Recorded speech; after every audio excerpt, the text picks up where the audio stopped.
Welcome to another episode of the AlbumReview.net podcast. I'm Greg Potters. This one's going to drop a big crack in your skull. With the exception of Black Sabbath's self-titled debut album, this is the greatest heavy metal album of all time. One could say this music is maybe a little bit more thrash metal.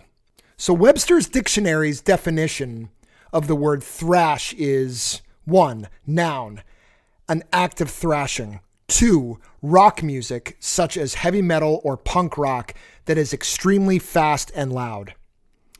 Other definitions found include the following. Thrash metal, or simply thrash, is an extreme subgenre of heavy metal music, characterized by its overall aggression and often fast tempo. The songs usually use fast percussive beats and low-register guitar riffs overlaid with shredding-style lead guitar work. The lyrical subject matter often includes criticism of the establishment, opposition to armed conflicts, and at times shares a disdain for the Christian religion with that of black metal. The language is typically direct and denunciatory, an approach borrowed from hardcore punk. End quote. I realize I just didn't say the quote before that, but you get the point. Well, you probably peeked at the album before hitting play on this review, so you likely already know. But if you didn't peek, the aforementioned album is Metallica's 1986 masterwork, Master of Puppets. But before we get started, for those of you wondering what drove me to pick this album, for those of you wondering what my qualifications are, do you know who I am? No, I can't say that I do. I don't know how to put this, but I'm kind of a big deal. That's right. So sit back, take a chill pill, and enjoy this review of the greatest metal album in history, Metallica's third album, 1986's Master of Puppets.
Metallica. Metallica is a four-piece band originally out of Los Angeles, California, who relocated to the San Francisco Bay Area in the early 80s. Forming in 1981, Metallica is best known for defining what would later be called thrash metal. Since the mid to late 1970s, heavy metal music had already been present in the underground and popular music scene for a few years. Heavy metal can be considered a mixture of punk, classical, and jazz mixed into one, typically with a higher volume of musicianship and technical chord progressions than its preceding genre, punk. Before the release of their third studio album, Metallica was an up-and-coming thrash band playing hard and fast metal music for fans who wanted to swing their necks, bang their heads, and throw up their fists in a repetitive motion. And when they released Master of Puppets in 1986, the band really pushed the limits in musicianship. Master of Puppets brought heavy metal and thrash metal to the forefront, requiring technical musicians outside the genre to finally pay attention and admit that this band knew how to play their instruments and they knew how to play them well. Recorded in Copenhagen, Denmark, the album begins with a surprising classical guitar that's likely confused most people the first time they listened. The presence of a classical guitar perhaps convinced listeners that they had accidentally maybe purchased a Spanish guitar compilation album. Before one can be convinced, a train jumps out of the speakers going 700 miles an hour, waking you up from whatever relaxed state you were just in.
The opening track, Battery, gives you a progressively faster beat that builds and builds and builds until rhythm guitarist and lead singer James Hetfield's vocals come out of nowhere.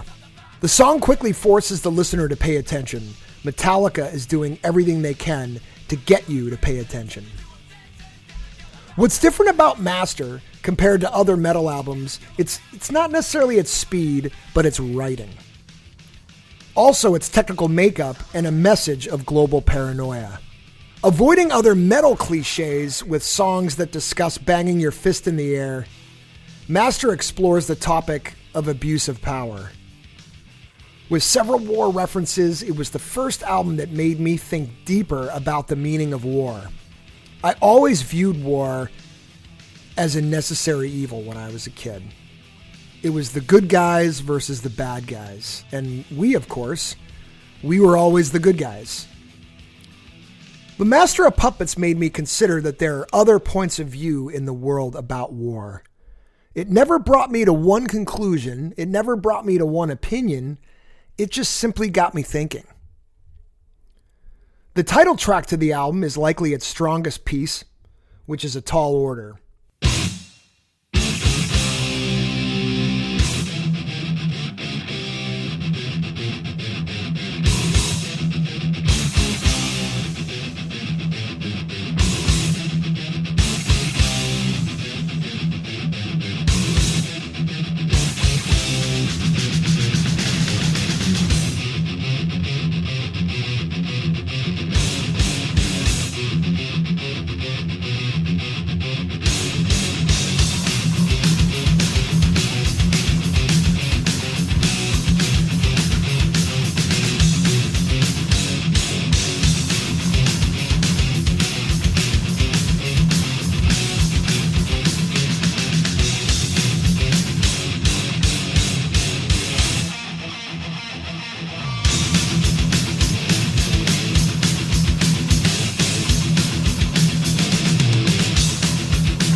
Fast tempo verses that bleed into a melodic chorus are Metallica's claim to fame, and they bring it out for the very first time, I feel, on their third studio album here. What might be most impressive are the time signatures of drummer Lars Ulrich on this album. Ulrich utilizes a double bass drum approach in Latin breakbeats. So I consider myself lucky. I was born with a natural sense for a musical beat and a musical rhythm. Some have it and some just do not. I did a lot of drummer mimicking as a young musician, and I remember rarely being able to air drum to Lars's drum beats when I would listen to Metallica records. And for many of you who know me, Lars and Rush drummer, God rest his soul, Neil Peart, were the two drummers I could never figure out how to even pretend to copy. I'm Greg Potters with albumreview.net. Are you looking to start your own podcast? I can save you a ton of time and money by helping you launch, publish, and grow your podcast. So this includes things like finding the equipment, the software, and tips and tricks that are going to be right for you and your budget. Also, if you're looking for things like editors, designers, or you just want to find out what the best platform to use is, that's what I do. So you can find me at albumreview.net or message me directly at gpotters@albumreview.net.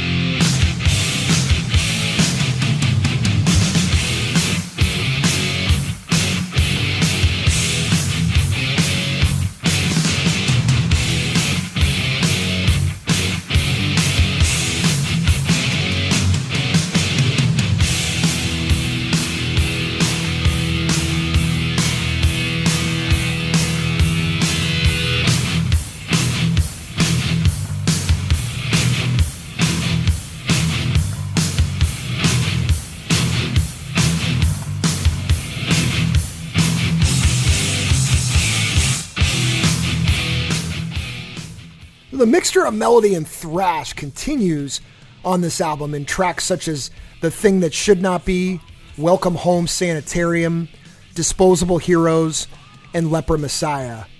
Once again, breaking the tradition earlier metal bands had followed of similarly fast tempos where the intention was to take it to the fastest speed.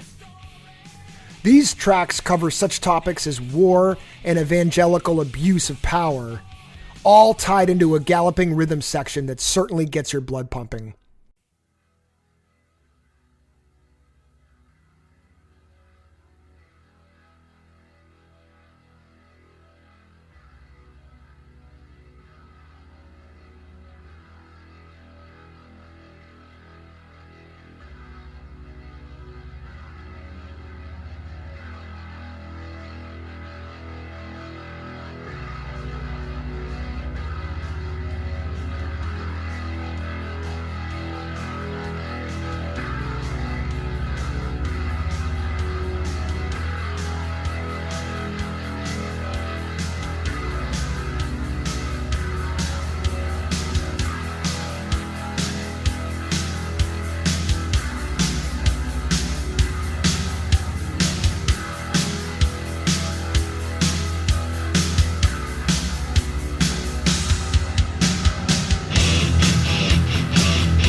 Deep into the back half of the album, bassist Cliff Burton writes and presents his instrumental monument, Orion.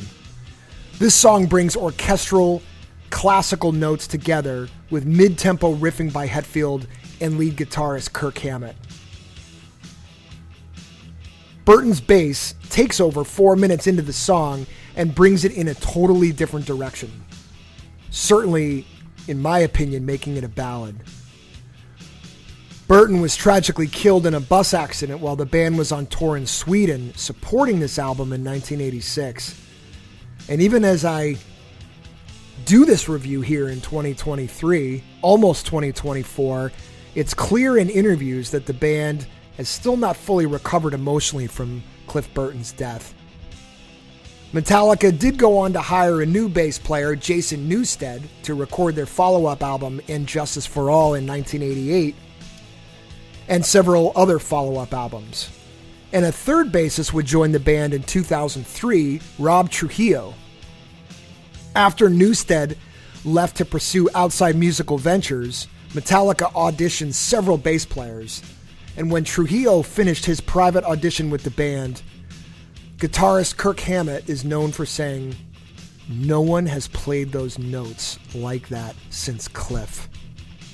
And just hearing Kirk Hammett say this gave me goosebumps, as he said this to his bandmates on camera during the band's 2004 documentary, Some Kind of Monster. You could tell Trujillo was going to be their next bass player. Master of Puppets rounds out with Damage Incorporated, which is another nod to rants about senseless violence. To the general listener, one may hear this album and think Metallica is promoting violence. The lyrics on Master of Puppets do quite the opposite. They force the listener to think.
Hetfield and Ulrich's writing are considered a masterpiece. I know I've said that word a billion times, but it's the frickin' truth.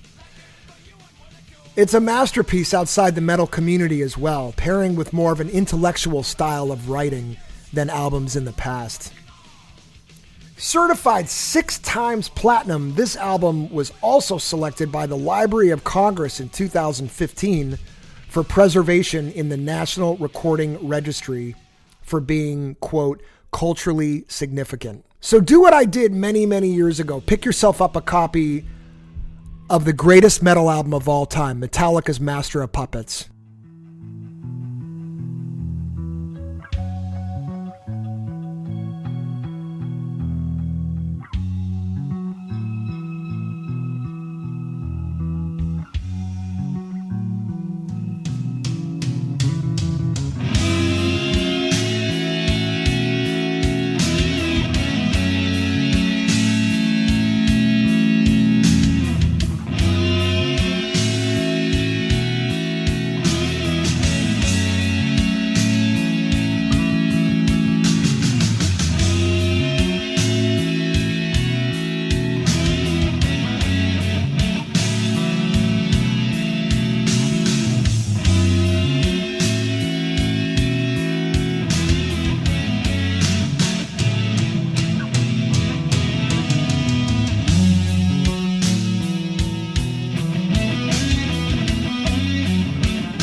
Thanks again for listening to this review of Metallica's Master of Puppets.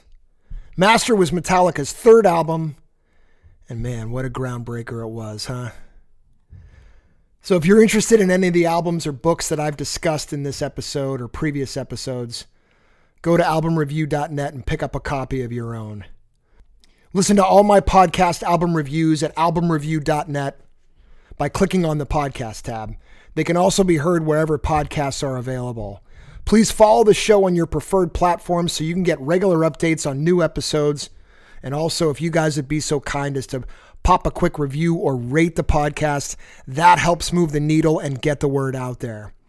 I do want to hear from you. Please email me your feedback, album review requests, and any questions you may have to gpotters@albumreview.net. That's GPOTTERS at albumreview.net. If you'd like to get regular updates on reviews, interviews, product and music news, go to the homepage and join the mailing list. Visit our YouTube page and stay tuned for updates on Instagram, Facebook, and that thing they call TikTok. You can find me at albumreview.net. Cool. All right, we're done. Have a good one, guys.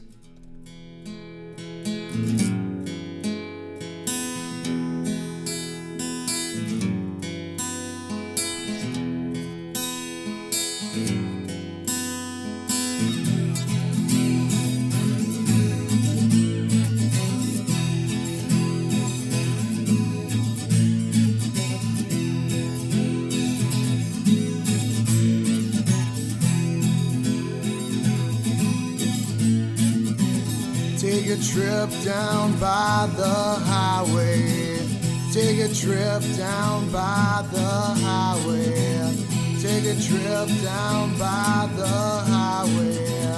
Take a trip down by the highway.